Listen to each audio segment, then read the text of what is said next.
Turning from Boston with images of the deadly explosions. CBS 6 senior reporter Wayne Koval spoke with a few runners who were near the finish line when the attack began. Wayne is live now in Richmond with their stories. Tough to stomach, Wayne. Well, Lorenzo, I can tell you some of those crossing the finish line in Monday's Boston Marathon have ties to Richmond SEAL Team. That's a group that provides outdoor fitness to hundreds here in Central Virginia. And for two of those runners yesterday, they say the aftermath of the explosions won't keep them from going back to Boston.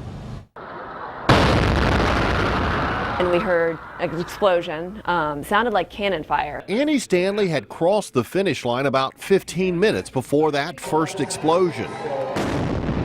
Then we heard the second one and we looked back and there were two big puffs of smoke in the middle of the street. And that's when it didn't really add up. Stanley says it's taken a while for what has happened to sink in, and she's not alone. Just can't make sense of it, like why anyone would do something like that. Monday, Mark Williams completed his fourth Boston Marathon with his quickest time. He's more impressed by what he saw after the explosions. Everybody pitched in to help however they could.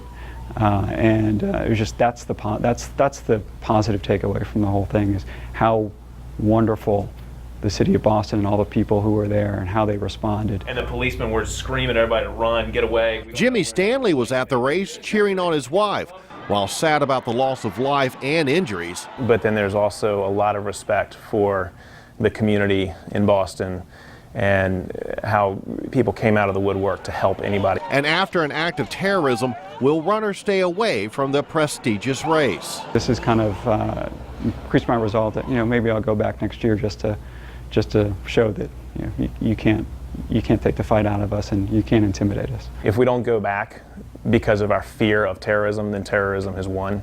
And I can't let that happen, personally. When you think about going back, absolutely, because we as runners owe it to the citizens of Boston to keep this alive. And if we stay away, the terrorists win.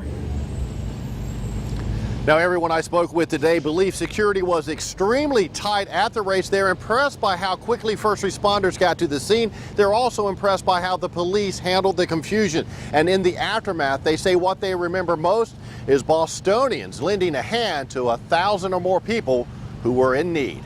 Reporting live from Monroe Park, Wayne Koval, CBS 6 News. And we will continue our